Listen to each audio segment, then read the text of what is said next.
Merci de nous recevoir chez vous, mesdames, messieurs, bonjour. Bienvenue dans cette émission Zone France, la jeunesse politique au cœur de ce processus électoral pour le compte de la présidentielle du 11 avril 2021. C'est le sujet principal de l'entretien que nous proposons ce dimanche.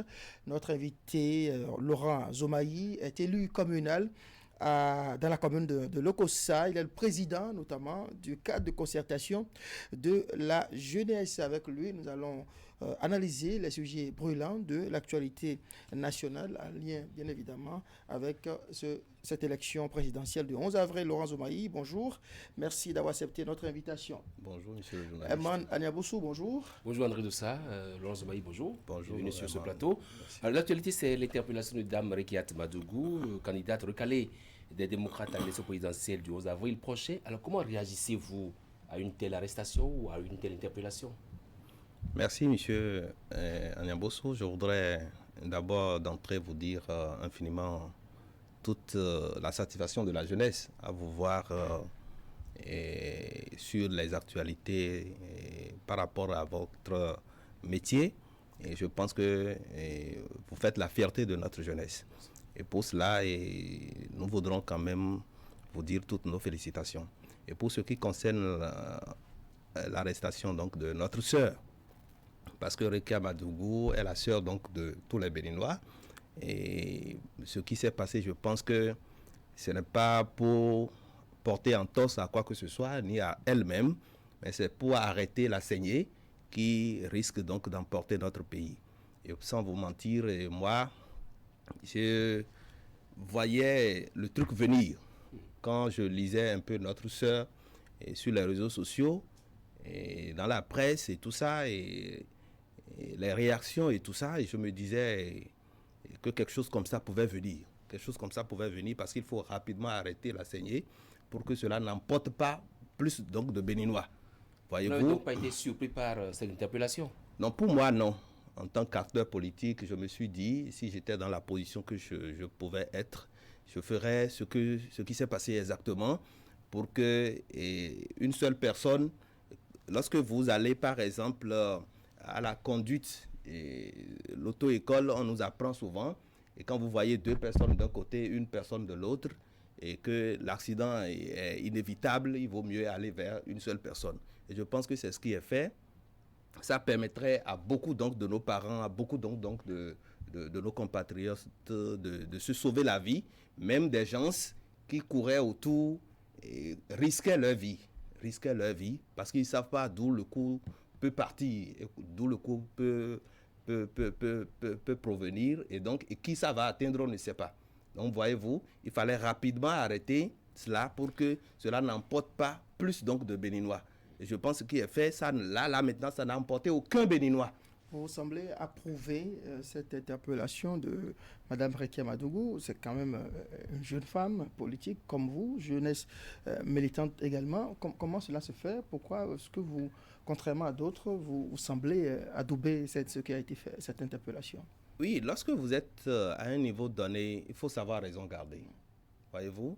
Et quand vous perdez, j'ai lu à des endroits donnés des personnalités, et quand vous perdez une fois, ça ne veut pas dire que vous avez perdu toute votre vie. D'accord? Et moi, par exemple, j'ai été candidat aux élections où j'ai échoué une fois, en 2015. En 2020, j'ai été élu, où je suis actuellement un élu. Et donc, du coup, à un moment donné, moi, j'ai fleuré le poste du maire de Lokossa, par exemple. J'ai été élu officiellement entre mes pairs.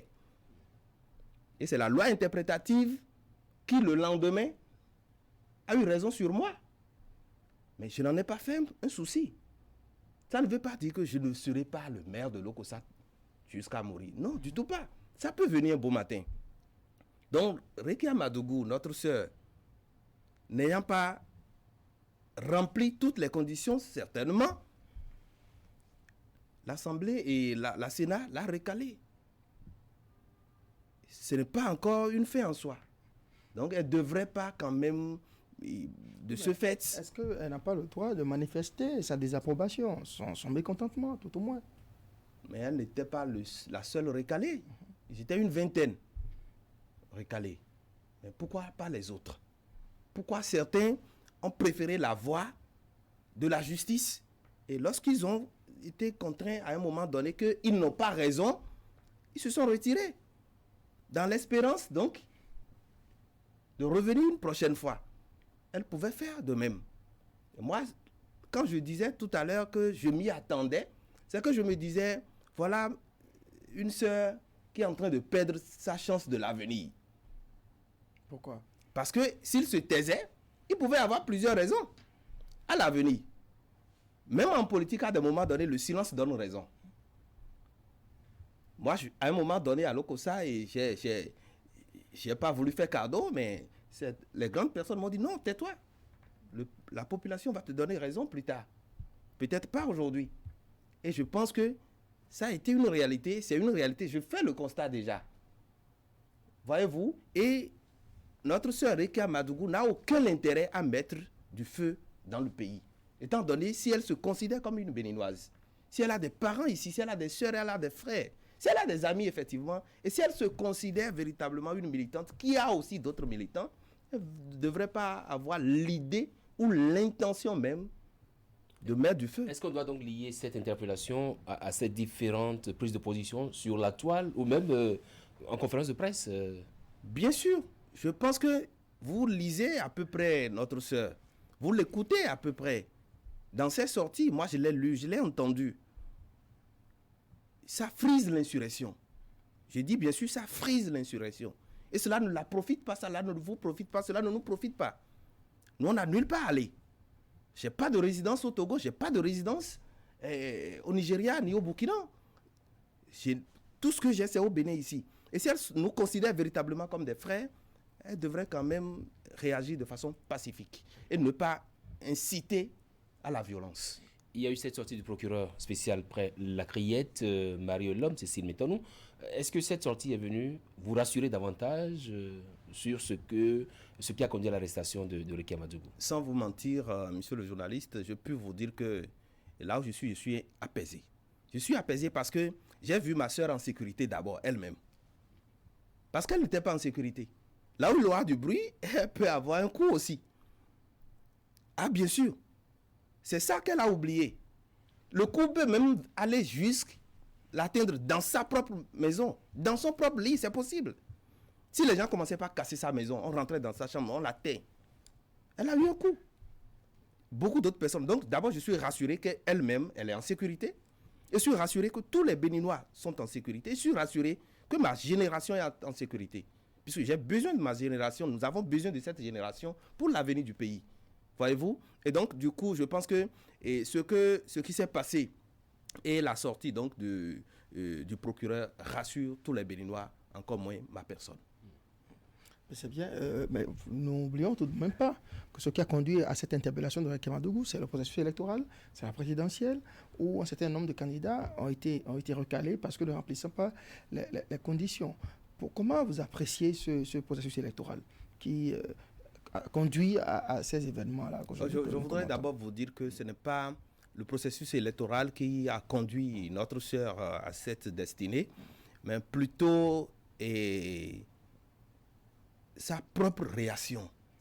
C'est sa propre réaction. Vous êtes recalé. Elle n'a jamais été à un examen? Elle n'a jamais échoué?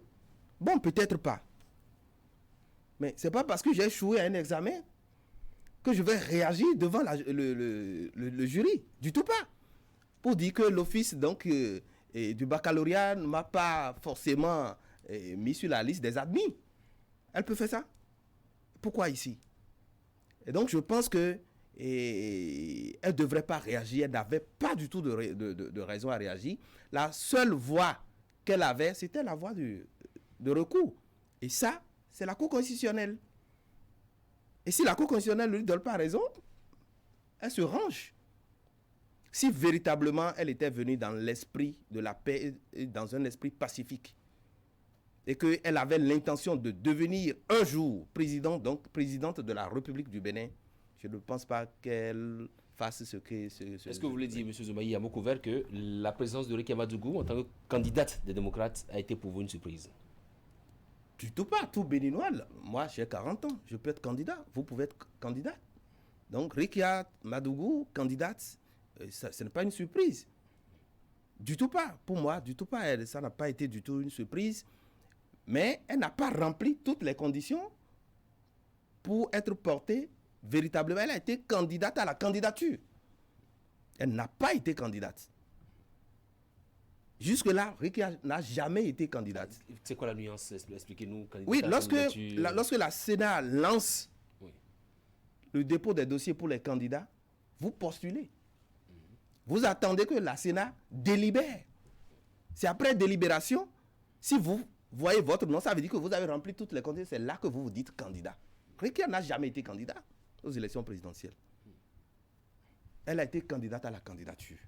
Elle a été recalée à la candidature. Mais Rekia Madougou n'est pas la seule personne, la seule personnalité recalée, mécontente et qui l'exprime. Il y a le Front pour la restauration de la démocratie, qui d'ailleurs s'est réuni à Porto Novo cette semaine, et c'est d'ailleurs de retour de cette manifestation que Rekia Madougou a été interpellé par la police républicaine, et on a entendu le discours. Cette opposition ne démord pas, elle continue, elle maintient sa position, et qui pense que l'élection n'aura pas lieu, en tout cas pas sans elle. Comment vous réagissez à cela? Merci. Rekia fait partie donc du Front. Mais lorsque chacun Intenso sort, ce n'est pas le même message qu'il passe. Moi, je suis très bien les messages de Haïva et autres. Je suis aussi les messages de notre sœur Rekia. Les autres n'incitent pas la violence comme elle le fait. Voyez-vous? Et donc, aujourd'hui, ce qui s'est passé n'est pas lié forcément à sa candidature. C'est par rapport à ce qu'elle dit, ce qui sort de sa bouche, qui fait peur. Qui fait peur aux Béninois. Moi, principalement, ça me fait peur. En tout cas, ça me faisait peur. Mais depuis quelques heures, je suis rassuré parce que les autorités judiciaires ont pu faire un travail qui apaise tous les Béninois. Et donc, si quelqu'un dans le groupe continue de faire comme lui, je pense que moi, j'exhorte quand même ceux qui sont là aujourd'hui pour notre sécurité à continuer à faire de très beau travail. Voilà. Vous dites que vous aviez peur et que depuis quelques heures, j'imagine, après son interpellation, voulez-vous dire, vous avez retrouvé votre quiétude. C'est vrai que le procureur spécial a annoncé quelques faits, justement, qui lui sont reprochés. Notamment, on parle d'une tentative d'assassinat de personnalités politiques pour tenter donc de mettre à mal le processus électoral en cours. Et le processus électoral en cours, j'aimerais qu'on en parle. Nous sommes à l'étape de la validation du positionnement des candidats, des duos de candidats sur le bulletin unique. La Sénat a enregistré les observations des uns et des autres. Vous, comment vous vivez ce processus électoral? Merci, monsieur le journaliste. Il faut avouer que cette étape concerne uniquement et la Sénat et les candidats. Donc, je pense que moi, dans ma position d'acteur politique, et n'étant pas candidat, et je ne peux pas trop apprécier cette étape donc, du processus électoral. Mais je peux vous dire que la Sénat est une institution. C'est une administration qui fait un travail, et s'il y a des observations, c'est de son plein droit donc, de faire ces observations aux candidats qui sont obligés donc, de remplir toutes les conditions qu'il faut pour que le processus se poursuive normalement. Le processus a démarré quand même avec la publication par la Sénat du calendrier électoral. Il y a eu plusieurs prises de position, surtout par rapport au parrainage, par rapport à comment il fallait déposer le dossier. Alors jusque-là, quelle est votre appréciation de la manière dont la Sénat conduit le processus jusque-là? Je pense que depuis 2015, la Sénat qui est là maintenant, je pense que c'est depuis 2015 que ça a été mis en place, si j'ai bonne mémoire. C'est une Sénat qui fait un travail louable, impeccable d'ailleurs, et qui rassure. Et nous devons aller à cette école. Et la conduite donc du processus à l'heure actuelle par la Sénat, je peux vous dire que c'est très bien, moi, à mon humble avis. Et le calendrier établi suit son cours. C'est la première des choses. Il n'y a pas encore eu de raté. Le calendrier établi suit son cours et nous suivons de près. Et donc, du coup, je peux vous dire que la Sénat joue un très bon rôle et que nous apprécions en tant qu'acteurs politiques. Et pour finir, pour le moment, nous félicitons à mi-parcours donc, la Sénat pour le travail qu'il est en train d'abattre. De 20 de ces candidatures, on en est arrivé à 3 duos. Est-ce que vous vous attendiez à une telle sélection un peu serrée?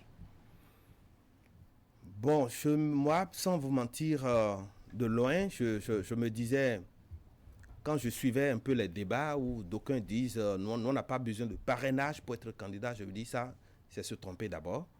Parce que les règles disent, vous devrez être en duo, vous devrez avoir un certain nombre de parrainages. Et donc, vous ne pouvez pas avoir, c'est-à-dire, on ne peut pas vouloir quelque chose et en même temps son contraire. Vous respectez la loi à moitié. Cela a éliminé plusieurs. D'accord? Cela a éliminé plusieurs. Et l'autre chose, et 3 candidatures, 3 duos pour notre démocratie, je pense que c'est un exploit. C'est une première au Bénin? Oui, c'est un exploit. On n'a pas besoin d'avoir 1000 candidatures pour une élection par rapport au Bénin ici, non. Vous le dites parce que ça vous arrange, ça arrange votre cas, je suppose. Pour le moment, vous connaissez mon cas. Moi, je n'ai pas encore affiché un camp. Moi, je parle en tant que jeune et je parle en tant qu'acteur politique. Et donc, du coup, ce n'est pas que les 3 duos arrangent mon camp. J'ai dit il y a quelques jours sur un plateau Esaïe TV qu'il n'y a pas de candidature à négliger. Oui. Encore que le Béninois n'aime pas voter pour. Le Béninois aime voter contre. Voyez-vous? C'est beaucoup dit, je ne voudrais pas aller dans les détails. Le Béninois aime voter contre. Je vais voter pour celui-là parce que je suis contre l'autre. C'est juste ça. Et donc, il y a beaucoup de surprises, beaucoup de choses peuvent se passer encore. Et c'est pourquoi nous devons travailler. Si quelqu'un soutient un candidat, il n'a qu'à travailler fortement pour son candidat. Sinon, les choses peuvent tourner. En 2016, personne ne pouvait rêver l'élection de Patrice Talon. Avec tout l'arsenal de FCBE, là. C'était pas gagné d'avance. Hein. Et donc, beaucoup de choses peuvent se passer. Voyez-vous, les autres candidats aussi sont en train de faire leur tournée déjà. Et ceux qui sont FCBE, il y a des gens qui ne savent pas qu'il y a certaines personnes qui ont quitté FCBE jusqu'aujourd'hui. Ce qui se passe dans nos villages, ce n'est pas ce qui se passe à Cotonou.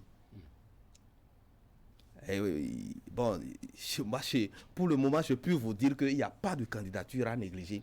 Les 3 duos sont à prendre au sérieux. Est-ce que pour vous donc, quand on prend les 3 duos qui sont retenus définitivement par Cosorel, est-ce que l'opposition et la mouvance sont représentés? Quand vous faites un peu la lecture de ces 3 duos. Bien sûr. Ça, on n'a même plus besoin d'aller chercher ailleurs. FCBE est de quelle mouvance? FCBE n'a jamais été de la mouvance. Les Agossa et qui? Et Corentin Koué, des démocrates. Qu'on veuille ou pas, comme je vous le dis, voyez-vous, il y a une désorganisation au sein de l'opposition.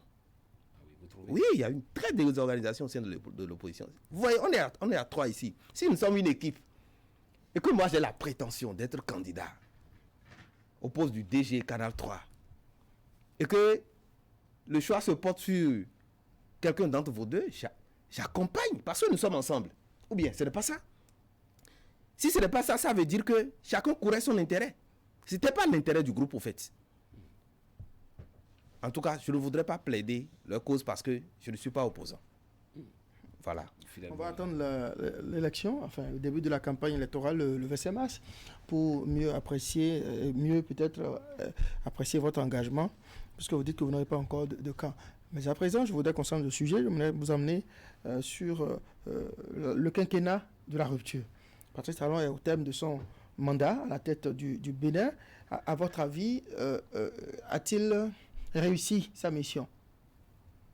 Merci beaucoup, monsieur le journaliste. Il faut avouer que je ne voudrais pas faire l'apologie de Patrice Talon, mais je puis vous dire déjà que c'est l'un des meilleurs présidents que nous avons connus. Qu'est-ce que vous le faites dire? Depuis 90. Parce qu'en 90, j'avais quand même 10 ans au moins. Donc, je savais lire un peu les choses. Lorsque Patrice Talon venait en 2015, je l'ai suivi un peu de l'extérieur. Où il disait, je viens pour les réformes. Patrice Talon n'a jamais, dans son projet de société en 2016, nous ventilé qu'il allait construire des étages dans toutes les maisons des Béninois. Mais lorsqu'il parlait des réformes, est-ce que les Béninois ont perçu en réalité ce qu'il disait? C'est là le problème. Les réformes, c'est quoi? C'est un changement.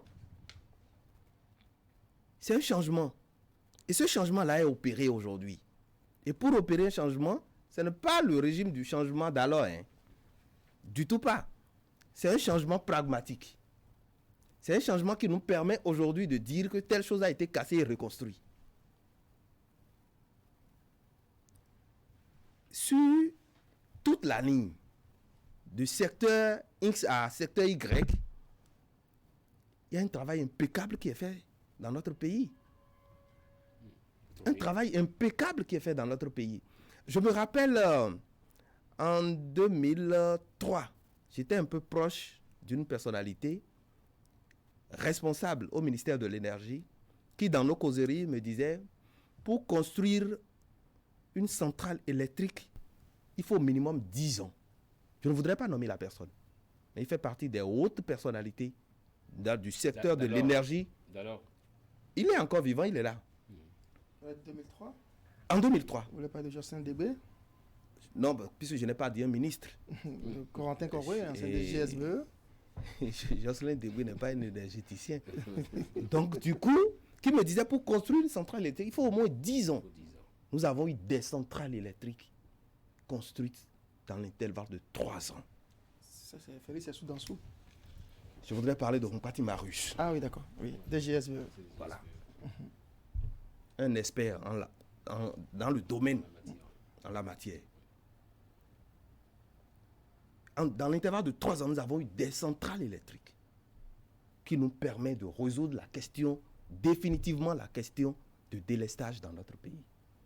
Si c'était dans l'ancien temps, ce n'est pas sûr que ce soit l'énergie conventionnelle qui nous illumine ici.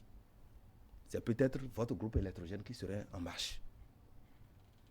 Voyez-vous, lorsque vous quittez là, moi je suis un opérateur économique après tout. Là où je suis là, je n'ai pas besoin de déposer un bilan version papier. De façon électronique, je peux déposer mon bilan, le bilan de mon entreprise. De façon électronique, je peux créer aujourd'hui un établissement. Il y a eu tellement de réformes.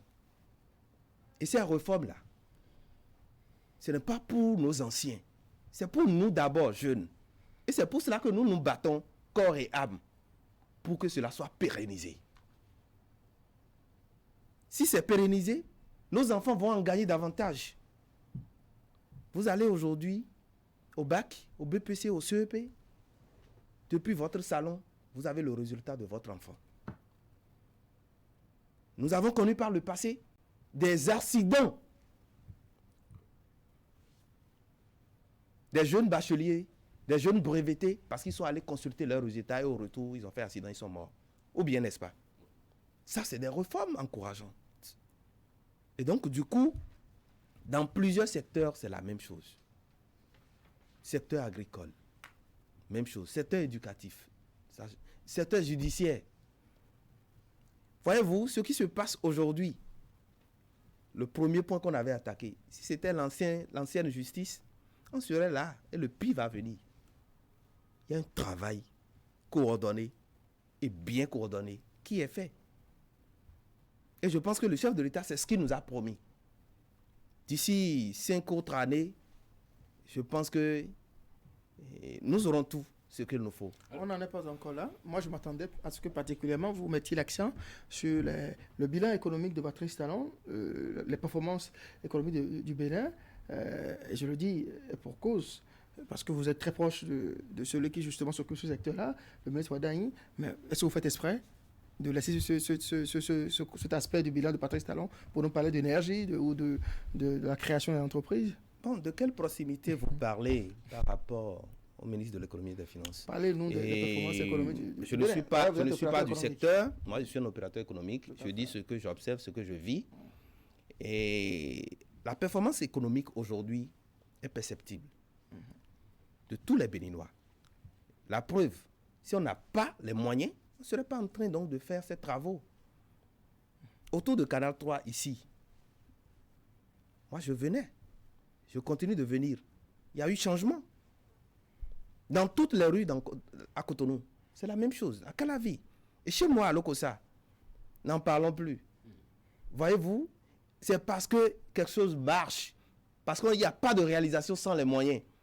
L'économie béninoise aujourd'hui est prospère. Je ne voudrais pas venir sur un sujet, mais ça me fait mal, je suis obligé. La fois dernière, j'ai suivi le ministre de l'économie et des finances dans un débat. Vous êtes promis ne pas parler dans un débat, et je ne suis pas du ministère de l'économie et des finances, et donc dans un débat qui disait qu'il ne peut pas avoir de dette qui va faire craindre. Moi, je suis un opérateur économique. Il n'y a pas d'opérateur économique sans dette. Si vous êtes opérateur économique, vous êtes un homme d'affaires. Vous l'avez entendu dire ça ou vous la confiez dans un débat? Moi, le jour-là, je n'étais même pas dans le mono. J'étais à Kobli, en activité politique. D'être du tout pas. Pour moi, c'est une fierté. Voilà. Mais sur le plan dont on parle aujourd'hui, je pense que ça ne le concerne pas. Okay. Et mon affinité familiale n'est pas d'ordre politique. Donc, voilà. Je mets ça de côté. Donc, le jour-là, je n'étais même pas à Lokossa, j'étais à Kobli en activité politique. Et je l'ai suivi sur les réseaux après. Et qui disait, il n'y a pas de dette qui doit avoir peur. Il y a d'autres pays plus développés que le Bénin qui ont engrangé plus de dettes que le Bénin.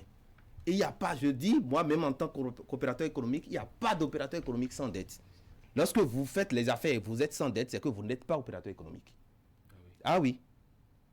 C'est la première des choses. Quand moi je finis aujourd'hui de payer, demain matin, je fais en même temps une autre demande à la banque. Parce que lorsque vous ne devez pas à la banque, vous ne réfléchissez pas bien. Voyez-vous? Donc un pays qui se veut développer doit pouvoir quand même engranger des dettes pour réfléchir à comment travailler pour payer.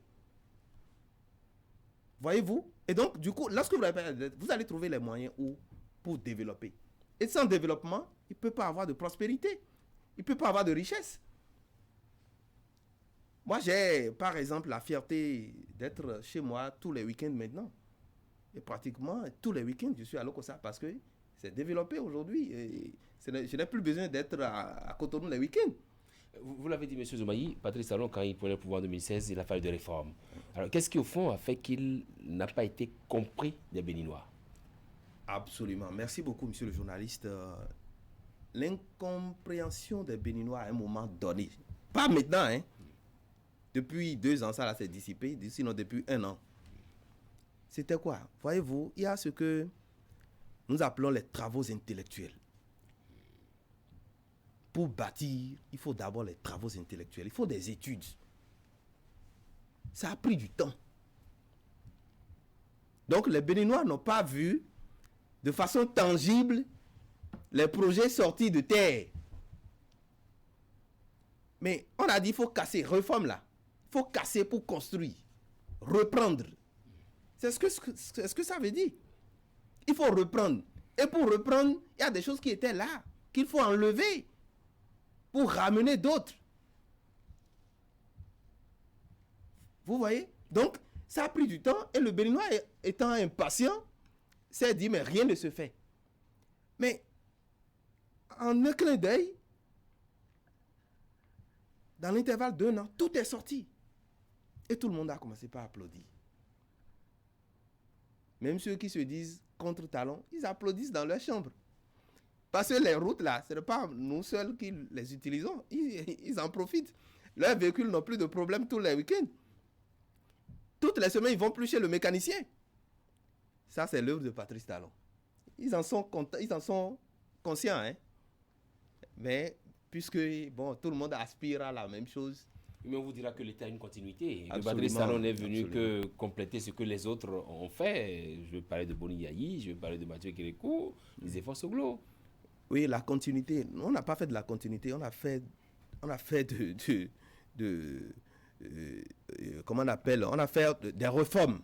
Hein? On a cassé pour reconstruire. La rupture. Absolument, il y a eu rupture. On a cassé pour reconstruire. Nous, on n'a pas fait de la continuité.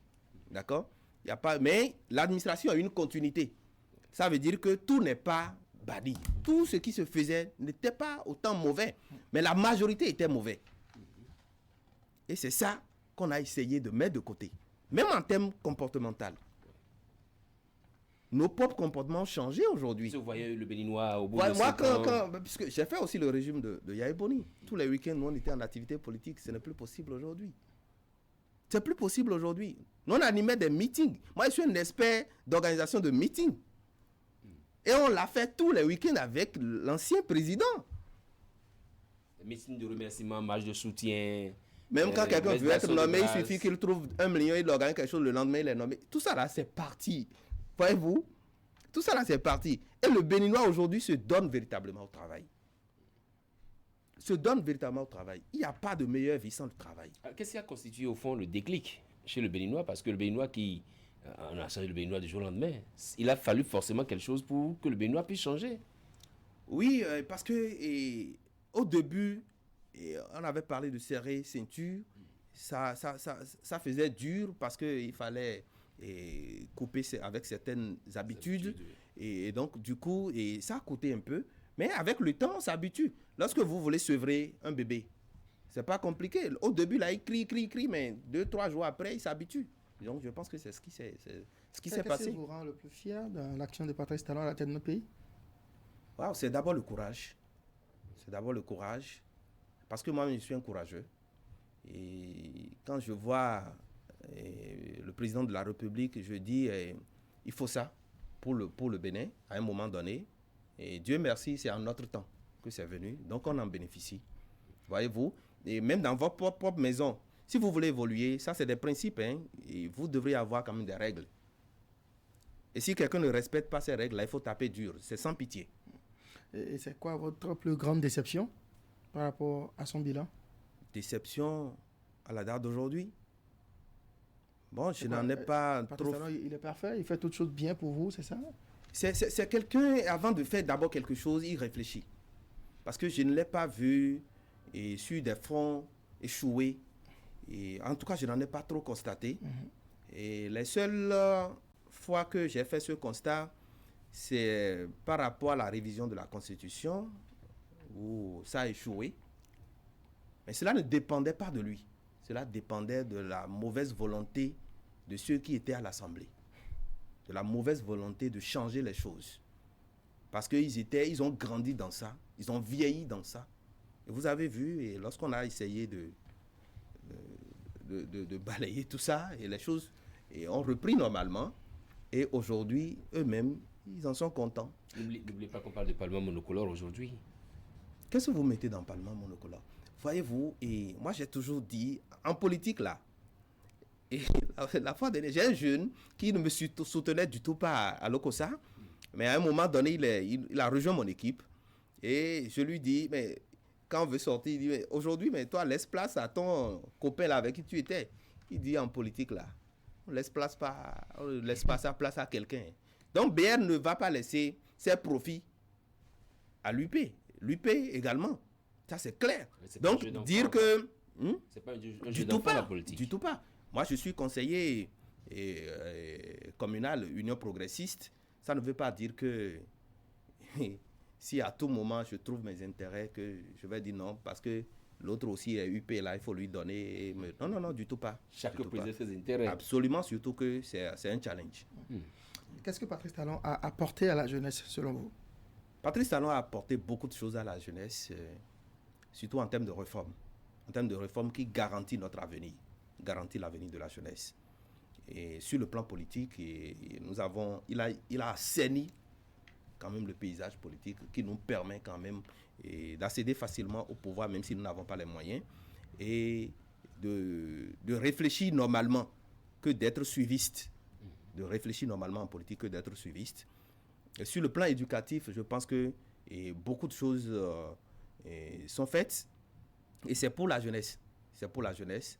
Et vous comprenez avec moi qu'à la date d'aujourd'hui, il y a un bon nombre d'enseignants qui sont envoyés à l'extérieur pour des formations, qui vont revenir former d'autres jeunes sur le plan professionnel et technique. Technique surtout parce que nous en avons besoin. Et notre développement prendra véritablement une bonne allure dès que sur le plan technique et sur le plan technologique, nous allons véritablement avancer. Et donc, je pense que des écoles se construisent déjà par rapport à ça, avant que ceux-là ne finissent leur formation et venir. Ces écoles-là seront fonctionnelles et vous allez voir un changement rapide sur le plan technologique et technique. En attendant, apparemment, vous avez déjà beaucoup de satisfaction de côté de votre commune, le COSA. Vous en avez parlé tout à l'heure. Vous aimez désormais passer du temps dans cette ville.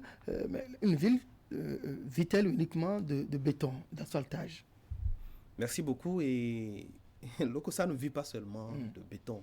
Le COSA vit aussi de ses enfants, des têtes pensantes que nous sommes. Voyez-vous, nous réfléchissons avec nos jeunes frères. Et moi, dans mon domaine, moi, je suis un entrepreneur. Moi, je n'ai jamais commandé le boulot, moi. J'ai toujours compétit. Et c'est ce que je partage avec mes pères, mes jeunes frères. Voyez-vous? Et donc, du coup, aujourd'hui, nous avons besoin quand même d'aider aussi nos jeunes frères à s'entreprendre. C'est très important. Donc, au-delà même des infrastructures, nous avons des cadres avec qui nous travaillons. D'accord? Nous avons des opérateurs économiques avec qui nous travaillons. Et nous avons des sociétés quand même fonctionnelles, comme CBT aujourd'hui, qui travaillent à l'OCOSA. Et je pense que c'est vrai, le problème de chômage reste. Et ça, je l'ai dit par endroit, le problème de chômage n'est pas seulement béninois. Même aux États-Unis, en Chine, partout dans le monde, il y a le chômage. Mais nous essayons quand même de travailler nos jeunes frères pour qu'ils comprennent qu'on n'a pas besoin forcément d'aller dans l'administration publique, mais on peut s'entreprendre. Même on peut commencer avec 500 francs à vendre, donc de coulis, comme on le dit chez nous, et finalement avoir une grande boutique. Le COSA, on le sait, c'est le marché Ernesto d'Almeida, c'est la place qui a été réhabilitée pour le 1er août que l'ancien régime a célébré à l'Ocosa. C'est également beaucoup d'autres choses, les logements sociaux qui avaient été construits, même si en temps ça avait été laissé aux lézards et reptiles et tout. Absolument. Qu'est-ce qui a changé véritablement? Ce qui a changé à l'Ocosa, c'est d'abord le cadre de vie. D'accord. Ouais. Le cadre de vie a changé à l'Ocosa. J'ai plein d'amis aujourd'hui, le week-end, ils m'appellent. Ah, Laurent, je suis à l'Ocosa. Qu'est-ce que tu es venu faire? Je suis venu passer mon week-end. Et lorsque vous sortez à partir de 19h, vous êtes fiers d'être de l'Ocosa. D'accord? Et ensuite. C'est quoi la particularité?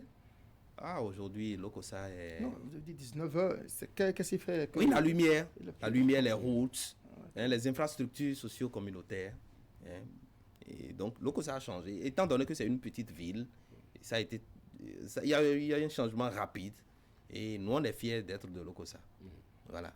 Ça devient quoi les logements sociaux que Boniaï avait construits dans la période? Oui, ça, bon, voilà par exemple des soucis que nous avons, puisque je suis conseiller communal.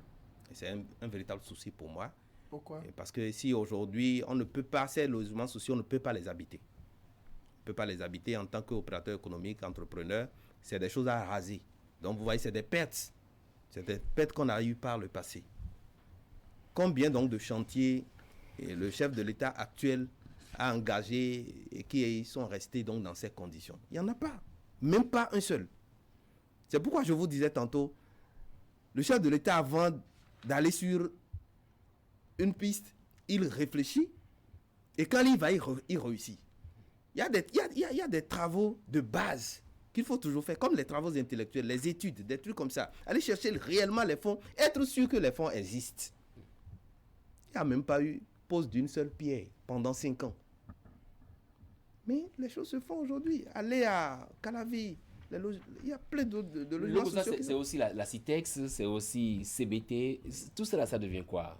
Oui, la CITEX, je pense que ce n'est pas autant de ce régime que ça a eu de soucis. Oui, c'est vrai, non, c'est même depuis Kérékou. Ce n'était même pas depuis Yaïboni, c'est depuis Kérékou. Mais je pense que lorsque le chef de l'État était à l'Ocosa la fois dernière, et le conseil communal lui en a parlé à travers le maire, et je pense que des résolutions seront prises. Et en tout cas, il a fait des promesses, et je suis très sûr et de la manière cette promesse-là est faite. Et quelque chose se fait déjà en bas. Une promesse faite en fin de mandat. Il n'a pas fait de promesse pour reconstruire, mais je sais de la manière, je ne voudrais pas aller sur les détails, dans les détails, de la manière le chef de l'État a parlé. C'est sûr qu'il est en train de faire des démarches déjà à ce niveau. Parce que ce secteur-là lui importe beaucoup. Est-ce qu'on peut donc conclure, M. Zoumaï, que l'Ocosa, en termes de PAG, a eu beaucoup. Je ne voudrais de pas. réalisation. Vous savez, tant qu'il reste à faire, rien n'est fait, comme le dit. Et Vous avez dit que c'est une petite ville, donc pas besoin de oui, grandes mais choses. néanmoins, nous avons encore beaucoup d'autres choses.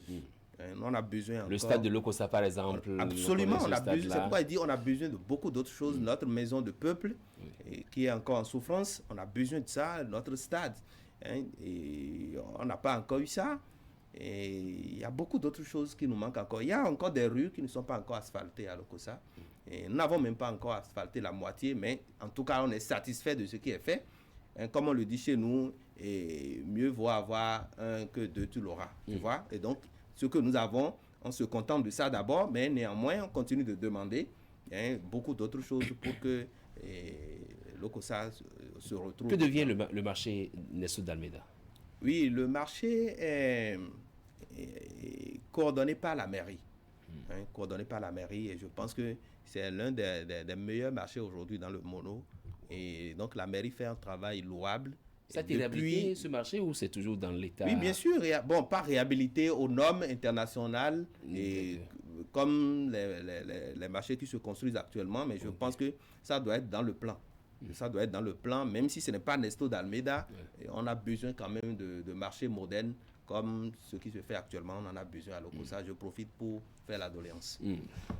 Je voudrais qu'on parle maintenant, puisque cette émission tire progressivement vers sa fin, de CCJ, ce cercle, ce cadre de concertation de la jeunesse. De quoi s'agit-il concrètement?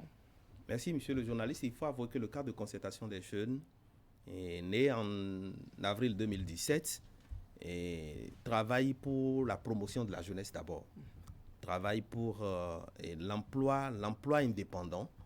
Et ensuite, nous sommes dans un creuset qui nous permet d'échanger sur les réels problèmes de notre génération, et que ce soit sur le plan professionnel, sur le plan éthique et sur le plan politique. Et donc, du coup, CCJ, à la date d'aujourd'hui, d'abord, c'est le cadre de concertation des jeunes qui est le tout premier mouvement né sous la rupture. Je dis bien sûr sous la rupture. Le tout premier mouvement né sous la rupture et qui a fait ses preuves. Nous sommes installés dans tous les départements du pays et nous sommes représentés dans toutes les communes du Bénin.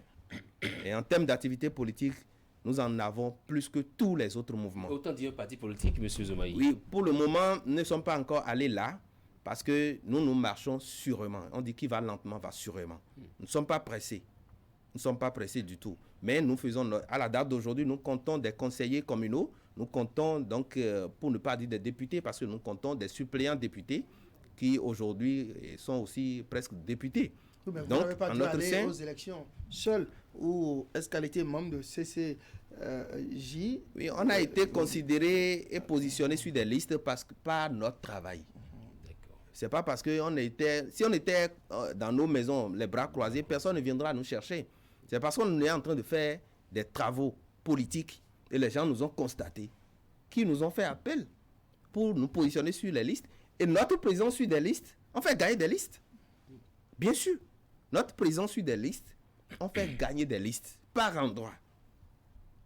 Voyez-vous, que ce soit, puisque nous ne sommes pas seulement Union progressiste, il y a des éléments du cadre de concertation des jeunes qui sont BR, il y en a qui sont Union progressiste. Et nous en avons aussi qui sont UDBN. Voyez-vous, parce que nous ne travaillons pas forcément pour un parti politique, non. Nous sommes dans un creuset qui nous permet de réfléchir non seulement sur notre propre vie, sur la vie de nos populations, mais aussi sur nos professions. D'avril 2017 à ce jour, ça fait 4 ans pratiquement que le CCJ... Oui, le 27 avril prochain. Ça fera 4 ans. Qu'est-ce qui explique cette fidélité à Patrice Talon? Oui, parce qu'il faut avouer que moi, j'ai eu la chance de faire l'organe consultatif de la jeunesse. J'ai fait 2 mandats à l'OCJ. Et le 3e mandat, j'ai été conseiller spécial donc, du dernier président donc, de l'OCJ. Et nous avons côtoyé la jeunesse. Thomas Simbo, j'ai été son conseiller spécial. Et donc, nous avons côtoyé la jeunesse et nous connaissons à peu près nos problèmes. Et nous connaissons à peu près la majorité des jeunes béninois. Donc, à un moment donné, lorsque le chef de l'État était venu en 2016, et 1 an après, il était resté dans l'incompréhension totale du peuple, et nous avons quand même fait des concertations On s'est appelé, on a échangé, on a vu que ce qui se fait là, pour le moment, ça ne se constate pas. Mais ça finira par se constater. Et donc, on a besoin de donner appui à cela. Donc, d'où vient la naissance donc, de CCJ. Et jusqu'à la date d'aujourd'hui, nous ne nous sommes pas du tout trompés parce que 1 an, 2 ans après, c'est-à-dire en 2018 déjà, les fruits ont commencé par sortir. Quel genre de fruits, par exemple? Les réalisations tangibles donc du régime. C'est de ça que je parle. D'accord. En 2016-2018... Il ne s'agit donc pas de fruits liés au fonctionnement du CCJ? Du tout pas. CCJ n'a jamais rencontré Patrice Talon. Jamais. Nous, on n'a jamais rencontré Patrice Talon. Mais on fonctionne. Bien sûr, on est fidèles. Et nous faisons nos activités sur nos propres cotisations. Bien sûr. Et avec le soutien de quel parrain? Parrain, nous, on n'a pas un parrain. On n'a pas un parrain. Et ne liez pas les choses à ma personne. CCJ, c'est autre chose. Laurent Zomaï, c'est autre chose. D'accord? Donc, on n'a pas un parrain. On n'a pas un parrain qui baille nos activités. Du tout pas. Mais j'ai dit cet après-midi, vous êtes au cours d'une réunion... riche pour financer vous-même vos activités politiques. Mais vous savez, ce que quelqu'un fait avec 1 million, vous pouvez le faire, vous faites la même chose et mieux avec 100 000. C'est une question d'organisation. C'est plutôt rare de voir des jeunes aussi engagés, sans parrain, de leur propre fonds, soutenir quelqu'un, un acteur politique. Je ne voudrais pas aller dans les détails. Et pourtant, vous êtes sur zone franche. Allez-y, allez dans les détails. Oui, être sur zone franche, c'est vous qui m'avez invité. Oui. Et je vous en remercie. Oui. Moi, je n'ai jamais eu cette occasion. Merci beaucoup. Et nous, on n'a pas les moyens de partager de l'argent dans les rues. Mais puisque c'est des jeunes engagés, nous, on était à Kobli, par exemple. On n'a pas partagé de l'argent. On s'est débrouillé. Même au cours de notre dernière réunion avant d'aller à Kobli, j'ai dit en tant que président, chacun se débrouille. Ceux qui ont de véhicules, si tu dois partir, tu as 5 places. Toi-même, tu as déjà une place. Les 4 autres là, s'ils ont 10 000, te donnent, tu prends carburant. Et c'est comme ça qu'on s'est débrouillé pour aller à Kobli et revenir. Au lieu de louer des hôtels de haut standing, on est resté dans des auberges de 5 000 où c'est deux personnes par lit. Vous voyez, c'est une question. Il faut minimiser les dépenses. En tout cas, c'est ce que nous, on apprend. C'est l'engagement politique ou c'est l'engagement citoyen? Absolument, politique et citoyen. Oui. Politique et citoyen. Alors, vous avez beau avoir été créé avant tout autres mouvements, etc. Il n'y a que les partis politiques aujourd'hui ne veulent plus vous voir sur le terrain. Il semblerait même que pour la campagne électorale, les mouvements devront se fondre dans les partis politiques pour participer à l'animation de la campagne électorale. Comment vous avez accueilli cette nouvelle?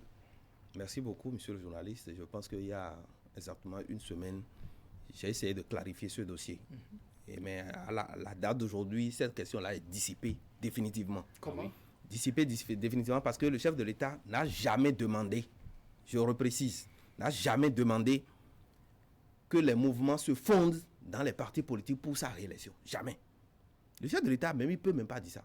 Parce qu'il est venu en 2016 par les mouvements et non par les partis politiques. Vous le savez mieux que moi. Et donc, du coup, il ne l'a jamais demandé. Et le chef de l'État, même si nous autres, il ne nous a jamais rencontrés, il nous connaît. Puisqu'il nous suit. Donc, s'il a des messages pour nous, il nous appelle. Et il nous porte le message. Il nous apporte le message.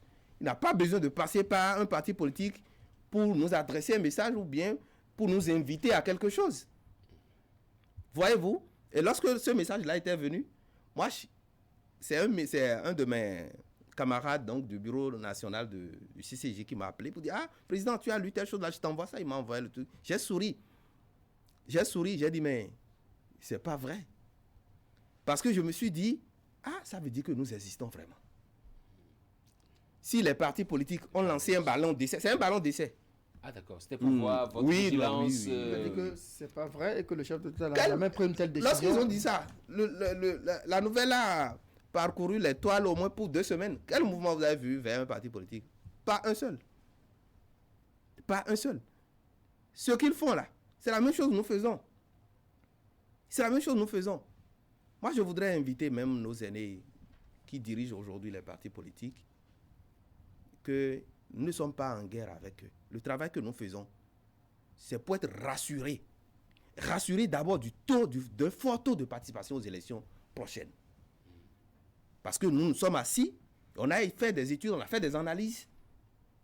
comparative pour les élections communales, non, les élections législatives d'abord, 2019, où on a écarté tous les jeunes, où le taux de participation était autour de 20 quelques %. Et lorsqu'on est revenu en 2020, un an juste après, sinon moins d'1 an, et que le chef nous a aidé à positionner certains jeunes, on est passé à pratiquement à 50 quelques % de taux de participation. Nous nous sommes dit, mais il va falloir que nous, là, nous travaillons en dehors de ce qu'on peut faire avec les partis politiques. Parce que nous faisons partie aussi des partis politiques. Moi, je suis membre fondateur de l'Union progressiste. Justement, vous êtes membre. Et donc, du coup, il y a des moments donnés, chacun de nous a sa zone. Moi, j'ai par exemple des parents directs qui ne veulent pas sentir peut-être le coordonnateur qu'on a mis à la tête de l'Union progressiste chez moi. Pour que celui-là vote pour le chef de l'État et que j'ai un fort taux de participation aux élections. En campagne électorale. Moi, je ne parle pas des élections. Je parle donc de l'organisation. Je ne parle pas d'un candidat, je parle de l'organisation. Tout à l'heure, vous avez applaudi les réformes, notamment les réformes politiques, la réforme du sympathisant sur la s'entend. Oui. Mais vous êtes membre d'un parti, l'Union progressiste en l'occurrence, vous êtes conseiller Union progressiste à l'OCOSA. Au même moment, vous travaillez à promouvoir des mouvements. Est-ce qu'il n'y a pas de contradiction dans votre démarche? Ce n'est pas les mêmes statuts qui nous régissent. Les partis politiques ont leur statut à part. Les associations et les mouvements ont leur statut à part. Alors, vous êtes parti politique, c'est bon quand il s'agit de vous faire élire conseiller, mais après, vous finissez d'être élu conseiller, vous accrochez à votre mouvement. Les partis politiques ont besoin de nous pour se faire aussi plusieurs conseillers. Bien sûr, nous avons besoin des partis politiques. Pourquoi avez-vous du mal à militer directement au sein des partis politiques qui t'a fait adhérer vos parents en question? C'est ça que je vous expliquais, monsieur le journaliste. Et je disais tantôt, peut-être que j'ai un cousin à côté de ma maison qui ne veut pas faire UP. Mais moi, à l'heure actuelle, là, pourquoi je n'ai pas fait CCJ pendant les élections législatives passées? Pourquoi je n'ai pas fait CCJ pendant les élections communales? Et que c'est maintenant que je dis CCJ pour Patrice Talon. C'est un exemple. Hein? Pourquoi je dis ça? Parce que si le jeune ne veut pas faire l'Union progressiste, moi j'ai besoin de sa voix, la voix de sa femme, la voix de sa maman, je l'appelle, il dit, mais viens, moi, je suis plus rassurant pour toi. Qu'est-ce qu'il faut? Et parce qu'il croit en moi, il me suit et il votera. Et on aura peut-être 90, voire 95% de taux de participation aux élections. Et ça doit arranger, normalement, les partis politiques devraient nous applaudir. Parce que le travail que nous faisons là, c'est eux qui vont prendre ça et vendre. Mais les partis politiques pensent que vous leur ravissez la vedette. C'est ça, je dis. Une fois que vous êtes en mouvement, qu'est-ce qu'il faut expliquer que le mouvement ait du mal à entrer dans les partis politiques, à adhérer aux partis politiques? Non, les responsables de ces mouvements sont dans les partis politiques. Je suis Union progressiste. Tout le travail que je fais est reversé à l'Union progressiste. Le travail que j'ai fait de 2017, le travail que, quand je dis j'ai, c'est le cas de concertation des jeunes. Le travail que nous avons fait de 2017 à 2019, ça a été reversé à qui? À l'Union progressiste et aux BR qui ont été aux élections. Parce que moi, celui que moi j'ai tchatché pendant 2 ans, celui que moi j'ai entretenu politiquement pendant 2 ans, il a voté pour qui? Il n'a pas voté pour CCJ. En 2020, les mêmes personnes ont voté pour qui? Pour l'Union progressiste. Cette fois-ci, ce n'est pas l'Union progressiste, il n'y a pas un candidat Union progressiste. Vous êtes d'accord? Non, ce n'est pas exigé. Notre constitution n'exige pas que pour être président de la République, il faut que vous soyez positionné par un parti politique. Ce n'est pas exigé. Est-ce à dire, en d'autres termes, M. Zoumaï, que les partis politiques sont dérangés par l'existence des mouvements? Non, ils ne peuvent pas être dérangés, c'est ce que je dis, parce que nous sommes les leurs. Voyez-vous? Nous sommes les leurs, ils ne peuvent pas être dérangés. Ce que nous faisons, tout cela sera reversé plus tard à nos partis politiques. Vous avez parlé du ballon d'essai. Oui, un ballon d'essai, c'était pour voir nos réactions. Mais on n'a pas réagi. Alors, vous demeurez président de mouvement, président de cas de concertation de la jeunesse. Quel est, selon vous, l'enjeu pour la jeunesse dans ces élections, dans la présidentielle 2021? Merci beaucoup. Et l'enjeu est très simple. L'enjeu est très simple. Nous, jeunes, convaincus de ce qui se fait aujourd'hui et qui doit être pérennisé, c'est de travailler à restaurer davantage, je reprécise, davantage notre démocratie par la participation, une forte participation aux élections présidentielles de 2021. Voyez-vous? Donc nous travaillons pour que tous les Béninois, à l'âge de voter, puissent savoir que c'est un devoir. Et que personne d'autre ne vienne leur dire ne sortez pas. Parce que lorsque vous ne sortez pas, d'autres personnes vont faire le travail à votre place. Et c'est ce qui s'est passé pour les 2 élections passées. Et personne n'a intérêt même à demander à l'autre n'allez pas voter. Celui qui le fait n'est pas un citoyen, n'est pas un bon citoyen. Donc du coup, nous travaillons d'arrache-pied pour que les élections se fassent dans une atmosphère, dans une bonne ambiance, oui. Et ensuite que la paix puisse régner véritablement. Justement, au cours de sa tournée Absolument. De l'élection de compte, Patrice Talon il a dit que les élections présidentielles seront des moments de fête. Est-ce que vous voyez ces moments de fête-là? Ce n'est pas seulement les élections présidentielles. Toute élection devrait être un moment de fête, normalement. Parce qu'il s'agit d'aller choisir celui qui nous représente. Donc, en temps normal, vous mangez proprement, vous lavez très bien, vous allez faire votre choix, vous revenez à la maison. S'il faut un whisky, vous prenez et vous dormez tranquillement. Ce n'est pas une fête, ça. Voilà, donc c'est ce que le chef de l'État disait. Et apparemment, on pourra faire la campagne, parce que le gouvernement a allégé les mesures de restriction de cette période de pandémie de Covid. On pourra faire campagne, sans doute, j'imagine, ça vous réjouit, cette nouvelle? Oui, on doit faire campagne. On doit faire campagne, même si des mesures sont prises. Nous, on avait d'abord l'habitude, en tant que jeunes, de passer de maison en maison. De porte à porte. De porte à porte. Ce que nos aînés ne peuvent pas faire. Donc, nous, on avait cette habitude. Donc, la campagne se ferait, forcément. Et je pense qu'aujourd'hui, l'allègement des mesures barrières nous permettrait quand même de sortir plus et de parler plus à nos élèves. Mais tout en prenant soin de nos propres vies. Oui. Donc, les gestes barrières doivent être respectés. La distanciation, forcément. Le port des masques, forcément. Et tout le reste. Parce que c'est pas parce que le gouvernement a dit que, ou bien n'a pas pris des mesures, des mesures rigides, qu'il ne faut pas quand même se préserver sa propre vie, sa propre santé. Comment entrevoyez-vous le prochain quinquennat, M. Zomaï? Merci beaucoup, et je pense que ce n'est pas moi. Je voudrais parler au nom donc de ma génération. Et notre souhait est que, après ces élections, que le prochain quinquennat puisse continuer dans les réformes pour des secteurs qui n'ont pas encore été touchés, et qu'au terme donc de ce quinquennat, que le Bénin puisse se retrouver dans les pays les plus développés, et ça sera une fierté pour nous jeunes. Ça sera une fierté, et donc du coup, nous demandons peut-être d'avance à ce régime qui sera installé, votre mot de fin, oui, à ce régime qui sera installé, de travailler véritablement à faire de la continuité ce qui se fait. Ça peut ne pas être Patrice Talon, mais que celui qui sera là travaille pour de la continuité, pour que ça soit au bénéfice du peuple béninois. D'accord? Et que ceux qui ne seront pas élus accompagnent celui qui sera là dans les travaux pour que véritablement, et d'ici quelques années, le Bénin puisse se taguer quand même le pouvoir d'un pays développé comme la Chine, le Hong Kong et tout ça. Là, voilà. Je vois que vous rêvez beaucoup pour votre pays. Monsieur Laurent Zomaï, élu communal de Lokossa et président du cadre de concertation de la jeunesse, merci d'être passé sur ce plateau, partager avec nous votre lecture des sujets brûlants de l'actualité et surtout votre compréhension du processus électoral qui est en cours. Merci à Manania Bossou de m'avoir accompagné. Chers amis téléspectateurs, merci de nous avoir suivis. Vous passez d'agréables moments devant Canal 3 Bénin. Au revoir.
Chers amis de la plateforme En toute confiance, c'est toujours merveilleux de vous retrouver. J'espère que vous vous portez bien.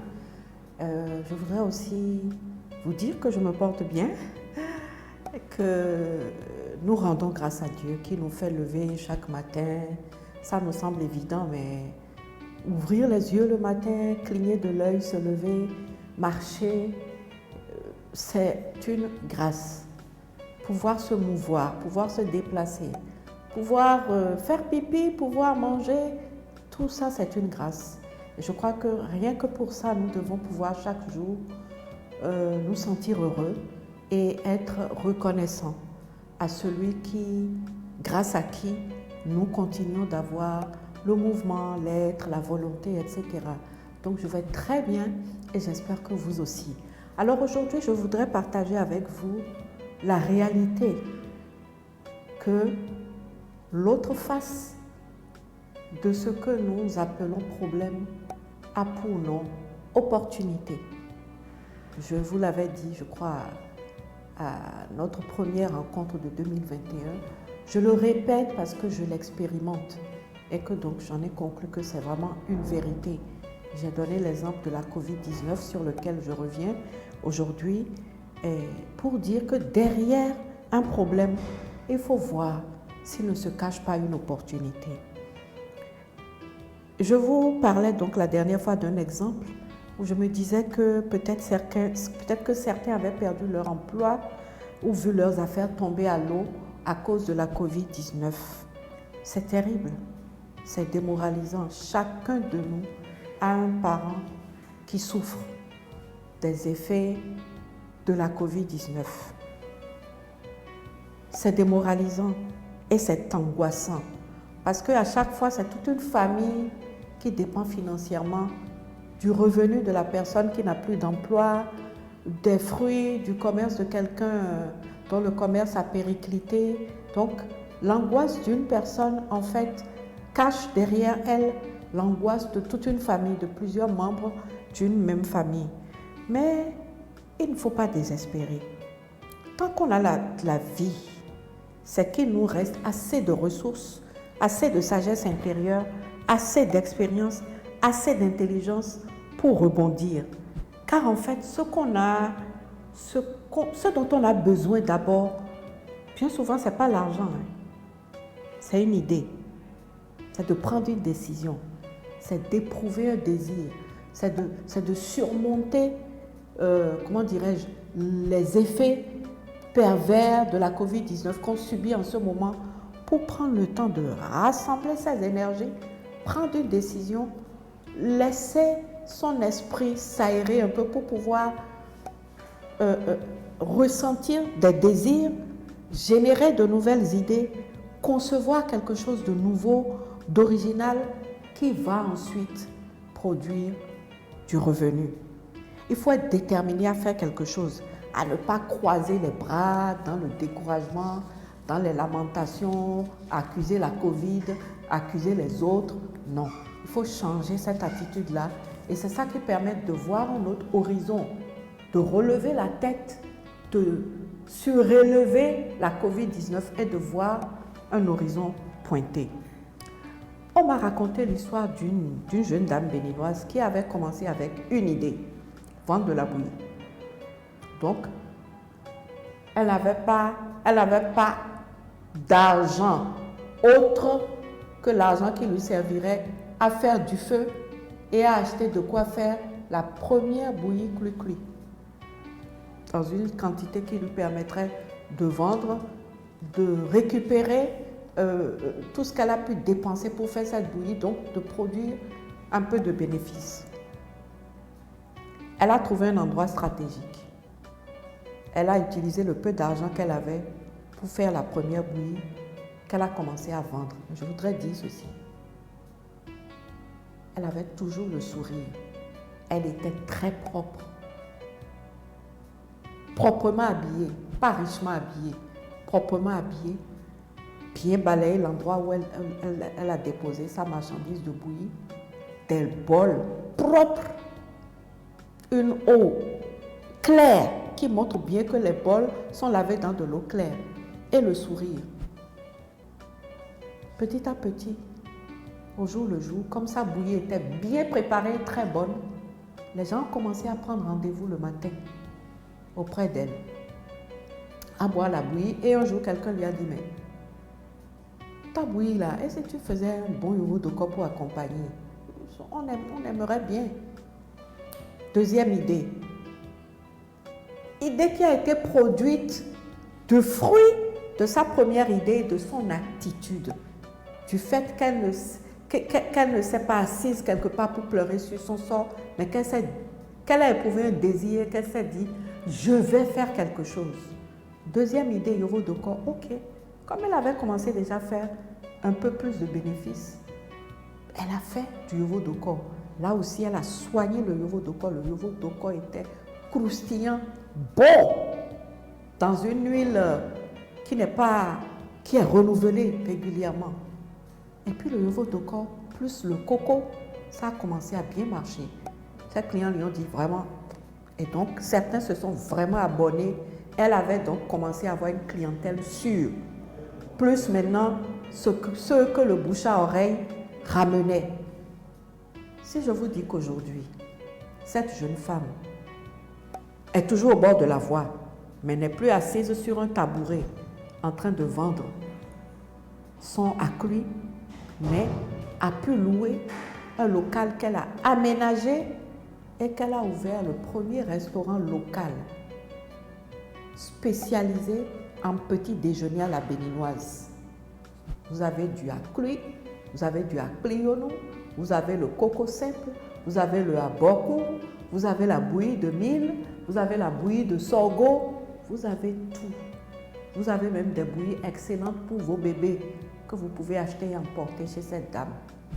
Et à côté, cli-cli, asie, konkada, tous pâtés, pasquettes, tout ce que nous pouvons nommer comme ces petits trucs qui peuvent accompagner, agrémenter une bouillie.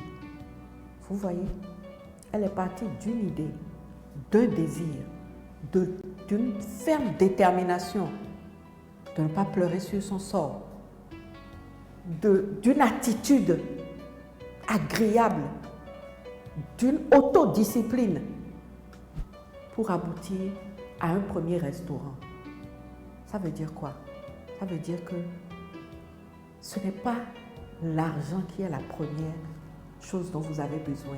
C'est une idée, c'est un concept, c'est une détermination, c'est un désir que vous nourrissez, que vous laissez grandir, c'est un projet, c'est une attitude positive, entreprenante. Ce qui fait que même si vous avez perdu un travail, même si vos activités ont périclité, vous pouvez recommencer, vous pouvez rebondir. Attention, je ne vous dis pas d'aller commencer un commerce de coco, parce qu'elle, c'est sa destinée. Ça lui réussit parce que c'est dans sa destinée. Ça pourrait ne pas vous réussir du tout. Donc, l'objectif de cet exemple que je vous donne n'est pas de faire du copier-coller comme bon nombre font parmi nous, mais de vous inspirer du processus, un concept, une idée, de ne pas vous laisser limiter par le fait qu'actuellement vous n'avez pas d'argent, que vous n'avez pas beaucoup d'argent. Un concept, une idée, un désir nourri, un projet, de l'action, une attitude appropriée. Et vous serez surpris de ce que, de belles choses que l'autre, face de la Covid-19, la perte d'un emploi, la perte de quelque chose peut vous apporter. Dites-vous que c'est de cela seulement que vous avez besoin. Et quand vous aurez fait cela, en fait, il y a une ambiance et un certain nombre de choses qui attirent les finances. Vous verrez que les finances vont accompagner vos efforts, vont accompagner votre désir, vont accompagner votre détermination. Donc, je vous laisse donc méditer sur l'histoire de cette femme en vous invitant, je le répète, à ne pas faire du copier-coller parce que si vous faites ça, vous faussez l'exercice. Et en plus, les idées créatrices qui sont propres à vous, que en fait Dieu a créé une atmosphère pour vous aider à faire ressortir, à produire vous allez perdre cette opportunité-là et vous allez courir derrière ce qui fait le bonheur d'un autre, mais qui ne fait pas forcément votre bonheur à vous. N'oubliez pas, tout est possible. Et ce que nous appelons problème, quelqu'un d'autre l'a appelé une opportunité en habit de travail. Donc derrière chaque problème, regardez, dites-vous, ayez cette, c'est-à-dire, pensez que derrière le problème, il y a probablement une occasion, il y a probablement une opportunité et que, comme je vous l'ai dit la dernière fois, lorsqu'une porte se ferme, c'est parce qu'une autre porte, une autre opportunité, elle est débloquée quelque part. Elle vous attend. Mais si vous n'enlevez pas le focus de ce que vous avez perdu pour mettre le focus sur ce qui vous attend, ce que vous pouvez obtenir d'autre, vous risquez de passer à côté de cette porte débloquée en la confondant avec une porte fermée, puisque les deux sont fermées. Et en apparence, vous pensez que toutes les deux sont bloquées, alors qu'il y en a une qui est débloquée. Mais la démarche qui va consister à aller ouvrir, à voir déjà, et à aller ouvrir la porte, cette démarche-là vous aura manqué.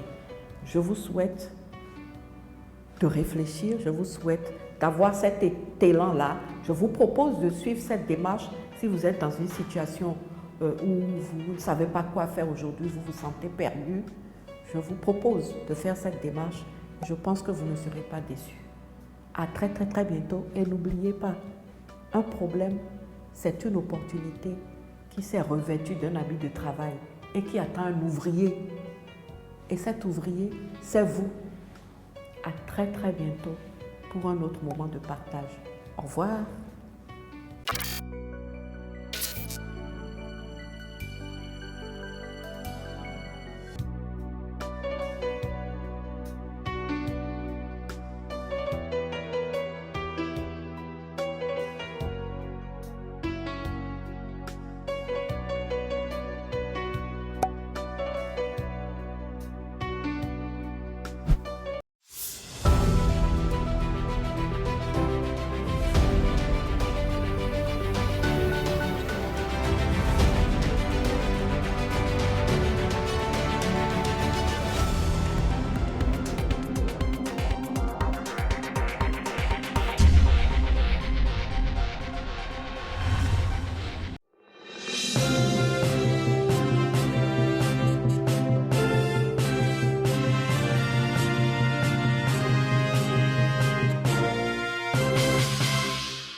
Salut à tous. Nous chez vous, c'est vous et nous.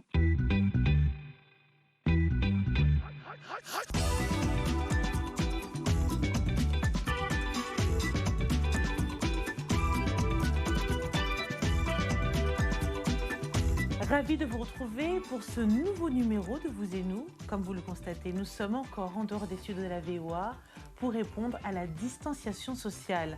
Cette semaine, dans ce numéro, nous irons au Burkina Faso comprendre comment se passe un festival exclusivement réservé à la paix. Les sacs plastiques disposés dans la nature sont une menace pour l'environnement car les petites particules qui les composent peuvent entrer dans le cycle de l'eau et la chaîne alimentaire. Nous irons à Kinshasa voir ce que font deux entrepreneurs pour protéger notre planète. En toute fin d'émission, nous parlerons du grand retour de l'artiste congolais Soleil Wanga, aka Roi Soleil, avec son dernier titre « Je ne peux pas vous aider » et Wadon. Au rendez-vous aujourd'hui à notre segment Sportissimo avec Yacouba Ouedraogo. La question hashtag vous et nous de cette superbe Michel Josa. On commence avec la comédie aujourd'hui, Ekia, n'est-ce pas? Et je dois dire que j'adore la comédie, moi. Je confirme, Roger aime la comédie, moi également, mais de façon plus officieuse. Pour en revenir au sujet, la capitale économique de Côte d'Ivoire, Abidjan, est en passe de devenir la capitale du rire, car de plus en plus de salles fleurissent dans la commune et permettent aux humoristes de la sous-région de pouvoir être applaudis sans passer par la case France, Suisse ou encore Canada. Pour mieux comprendre Abidjan, la capitale du rire, je vous propose de questionner ceux qui la font, cette capitale, à travers Ce reportage de Yacine Siwo. Imaginez, j'ai fait combien de spectacles pour avoir prime des matchs de Yaya Touré. Même mon 100 ans de carrière, je ne peux pas avoir salaire de Gervinho. Si les Ivoiriens sont surtout connus en Afrique de l'Ouest pour être les rois de l'enjaillement, ils sont aussi reconnus pour leur humour. C'est donc tout naturellement que depuis quelques années, des événements autour du rire voient le jour. L'un des pionniers de ce mouvement, c'est Maman, le plus célèbre humoriste d'Afrique francophone. Le comédien est aujourd'hui producteur du festival Abidjan Capitale du Rire, événement qu'il ne se voyait pas développer ailleurs qu'en Côte d'Ivoire. Oui, c'est la 6e édition, donc on est là depuis 2015. Et au début, c'est vrai qu'on était les seuls à y croire, mais le titre du festival lui-même le dit, Abidjan Capitale du Rire. C'est la ville où il y a la plus forte densité d'humoristes. C'est une ville où du taximan au policier, jusqu'au président même. Le président Ouattara, il a de l'humour, les ministres, tout le monde a de l'humour ici. Fier de ses origines nigériennes et africaines, le jeune producteur se voit aujourd'hui comme un parrain et un mentor de jeunes talents qu'il veut inciter à rester sur le continent. Nous, les humoristes, on ne peut pas faire comme les footballeurs ou les chanteurs, aller jouer à Chelsea ou Real Madrid. Un humoriste, dès qu'on le sort de son lieu de vie, c'est fini. Donc ce que je veux vraiment, c'est aider les humoristes africains à vivre de leur art là où ils sont. Preuve que le rire est aujourd'hui un marché en pleine ébullition, des acteurs du privé l'investissent et cherchent à capter ce nouveau public. C'est notamment le cas des hôtels, des salles de cinéma et de réception.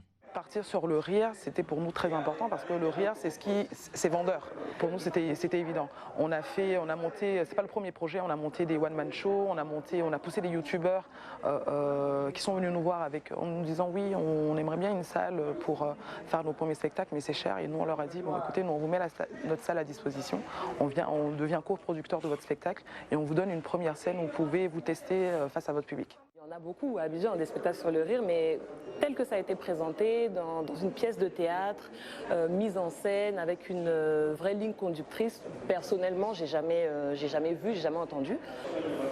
Yacine Siyo pour VOA Afrique, Abidjan. Et qu'il y a plus je découvre Abidjan, plus j'ai envie d'y aller. Hein. Prochainement, quand tu vas et qu'il y a prends-moi avec toi, mets-moi même dans ta valise, hein, que je vois même Yopougon seulement. Je veux seulement voir Yopougon. Non mais sérieux, Abidjan est vraiment la plaque tournante du showbiz. Bravo, bravo aux Ivoiriens. En tout cas, j'y serai. On sera ensemble, Inch'Allah, comme disent mes amis. Voilà, je vous parlais de sauver notre planète en titre. Hein.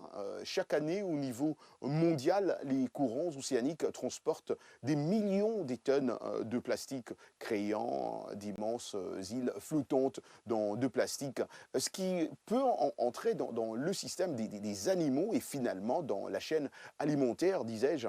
La plus grande de ces îles se trouve dans l'océan Pacifique, hein, en RDC, après qu'un décret intertrimestriel de 2017 a interdit la fabrication et la vente des sacs plastiques.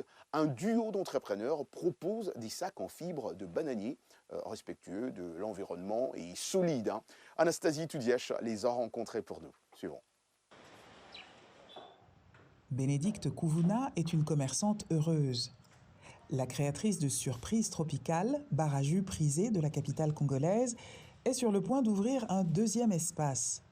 Mais il a fallu d'abord s'adapter aux nouveaux modes de consommation liés à la pandémie de Covid. On avait un grand lot de jus à livrer. Alors on a commandé les emballages et ils sont venus nous livrer. Ce qui m'a séduite dans le produit, c'est que c'était d'abord l'emballage. Et la présentation, elle était bonne et c'est fait par un Congolais et c'était local. Donc c'est ce qui m'avait beaucoup poussé à commander et à rester, quoi. Derrière le second souffle du bar à jus, EcoPlus, la jeune entreprise qui fabrique les précieux sacs de livraison en fibre de bananier.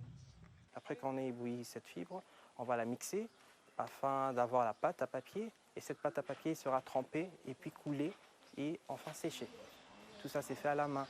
On utilise des moyens très basiques pour atteindre des résultats très articulés. Notre entreprise est EcoPlus. C'est une structure qui se axe sur la production, premièrement du papier à base des fibres végétales et aussi des emballages biodégradables. Yedidia Mbengalikita, 27 ans, biochimiste de formation, est la moitié scientifique et logistique d'EcoPlus, créée en 2018. Son associé Dorcas Mumbembe, 25 ans, est en licence de communication. Elle gère l'exécution des tâches et la communication. Déjà, au Congo, il n'y a pas d'emballage qui conserve l'huile. Il n'y a pas d'emballage qui conserve l'eau. Il n'y a pas d'emballage papier qui peut supporter jusqu'à 50 kg de charge. Alors nous, on les fait. Voilà la différence. Loin de se reposer sur leurs lauriers, sans financement pour soutenir leur expansion, ni le confort d'un laboratoire pour mener des tests, Dorcas et Yedidia continuent d'innover. Des essais sur les fibres d'eucalyptus notamment sont en cours, avec des ambitions affichées. Anastasie Tudiège pour VOA Afrique, Kinshasa. Félicitations à ces jeunes qui ont réussi sans grand financement à créer des emballages capables, comme vous avez pu le voir dans cet excellent reportage d'Anna Touré, contenir l'eau, l'huile et jusqu'à 50 kilos. Chapeau à vous. Toute autre chose, les morceaux d'inspiration traditionnelle sont de loin ceux qui font les beaux jours de la musique malienne. Les instruments les plus utilisés sont la kora, le ngoni, le djembé, le taman ou le balafon, de Ali Farka Touré à Oumou Sangaré en passant par Salif Keïta. Tous font appel à ces instruments dans leurs albums. Cependant, l'usage de certains instruments n'est pas fait pour tout le monde. Ça, c'est sûr. Allons à la découverte de Madina Ndiaye, une dame atteinte de cécité, qui a jeté son dévolu sur la kora, un instrument traditionnel qu'elle a dompté contre tout vent et marées. C'est un reportage de notre correspondant à Bamako, Mokhtar Bari. Suivant.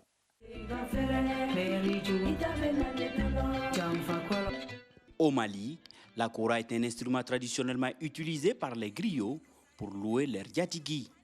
Difficile de s'approprier les secrets de la kora si l'on n'est pas griot et homme.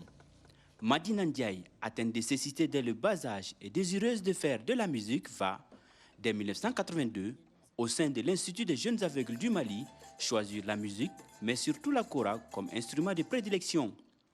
Elle se rendra en 1995 à l'école du virtuose Toumani Diabaté, mondialement connue. C'est Toumani qui m'a dit de retourner. Donc tu veux apprendre à jouer à la kora? J'ai dit oui, je vais apprendre à jouer à la kora. Donc il m'a dit ce que je dois amener, les 10 noix de cola et puis 500 francs. Ça trouvait que son papa vivait. Paix à son âme, Sidiki Diabaté. Bien qu'aveugle et malgré les stéréotypes et préjugés, Madina Ndiaye ne se décourage pas. Pour elle, la musique doit être universelle et accessible à tous. J'ai commencé mes tournées internationales étant aveugle, pas le moment où je voyais. Donc Dieu a voulu que je sois aveugle d'abord pour commencer mes tournées. Et pour montrer que tu vois ou que tu ne vois pas. Si Dieu te donne quelque chose, c'est ça. Je ne suis pas virtuose de la kora, mais le peu que je joue, voilà, je suis fière avec ça. Parce que moi, j'ai fait mes inspirations. Militante de la cause féminine, Madina sort son premier album Bimogo en 2004 et enchaîne des tournées en Europe. Aujourd'hui, elle ambitionne de participer à l'éducation des jeunes du Mali, surtout les enfants, à travers un festival des contes.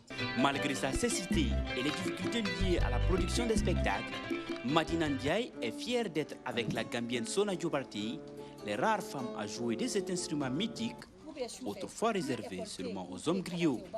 Mokhtar Bari pour VOA Afrique, Bamako. Ah oui, j'adore la kora, moi, surtout quand c'est Sidiki Diabaté qui la joue et chante avec sa belle voix. Mbife kananga confiance bafouye. Ça c'est sa belle voix, je ne peux pas chanter comme lui, mais Mbife kananga confiance bafouye. Écoutez, toute chose, la question hashtag vous et nous de cette semaine. Vous savez, rarement dangereux, les patients qui souffrent de troubles mentaux sont souvent victimes des violences. Faut-il se méfier des malades mentaux? Sont-ils réellement plus dangereux que les autres? Une étude parue dans The Lancet l'année dernière montre au contraire que ces personnes sont très souvent victimes de maltraitance physique et sexuelle de la part de leur entourage. Alors, nous avons voulu savoir cette semaine comment sont traitées les personnes souffrant de troubles mentaux dans votre pays. Quelle solution proposez-vous? Norbert Fafa, qui nous écrit de Libreville au Gabon. Cette maladie, leurs origines, l'État doit protéger ces personnes dans mon pays. Elles sont partout. presque dans toutes les communes et les lieux de rencontre. Elles sont abandonnées à leur triste sort car les familles et le gouvernement ne sont pas en mesure de les encadrer. Le remède à cette situation serait de construire des centres d'accueil pour les soigner. On a le commentaire de Gabriel Chiamala qui est à Kananga en RDC. Ils sont traités comme des démons, ils ne reçoivent aucune aide thérapeutique. Dans une société qui fonctionne normalement, ces personnes ont besoin d'une aide morale et psychologique.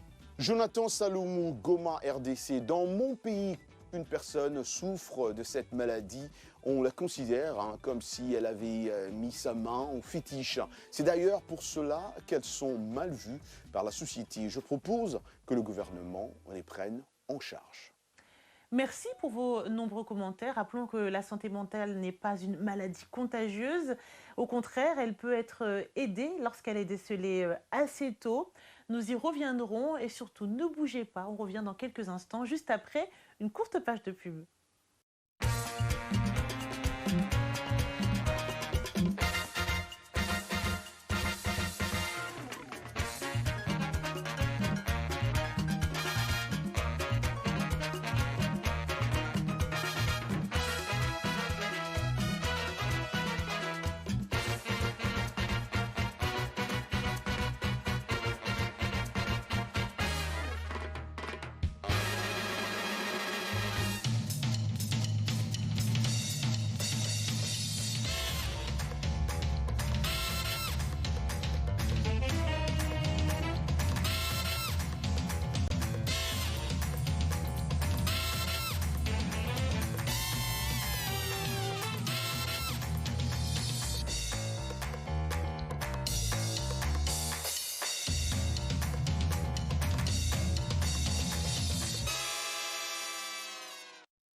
Vous et nous, part 2. Et voilà, vous avez très bien compris, il est temps d'apprendre l'anglais. C'est avec our teacher, Miss Michelle Joseph. Anglais Express, c'est tout de suite. Bienvenue à l'Anglais Express. Comment distinguer ces deux expressions qui semblent avoir le même sens et s'employer de la même façon? Essayons de comprendre ces nuances. For et since. Par exemple, la phrase We are going to New York for the weekend. Nous allons à New York pour le week-end. Donc, quand on se sert de l'expression for, ça se réfère à une période de temps, mais ce n'est pas spécifique. I have studied English for many years. J'étudie l'anglais depuis très longtemps. Ce sont des durées non spécifiques. Ce qui est pratique avec l'expression for, c'est qu'on peut parler du passé, au présent et au futur, sans changer d'expression. Par exemple, Last year, I traveled for 3 weeks. C'est au passé. L'année dernière, j'ai voyagé pendant 3 semaines. I'm traveling for 3 weeks. C'est au présent. Je voyage pendant 3 semaines. Next year, I'm traveling for 3 weeks. Au futur. L'année prochaine, je voyagerai pendant 3 semaines. Et voilà pour l'Anglais Express. Merci Michel. Vous pouvez retrouver toutes les leçons d'anglais sur notre site www.voaafrique. Place à présent à notre rubrique Actualité. Le 16 février dernier s'est éteint l'artiste Tonton David, de son vrai nom David Gramont. Il a été emporté par un AVC à l'âge de 53 ans. Il est le pionnier du reggae en France. Son tube « Chacun sa route » fut la bande originale du film à succès « Un Indien dans la ville ». Si vous découvrez cet artiste, je vous recommande le titre « Peuple du monde » dont les paroles sont devenues pendant de nombreuses années un hymne pour les jeunes francophones de la diaspora. Issus d'un peuple qui ne veut plus souffrir, nous sommes issus d'un peuple qui ne veut plus souffrir. C'est ce que disait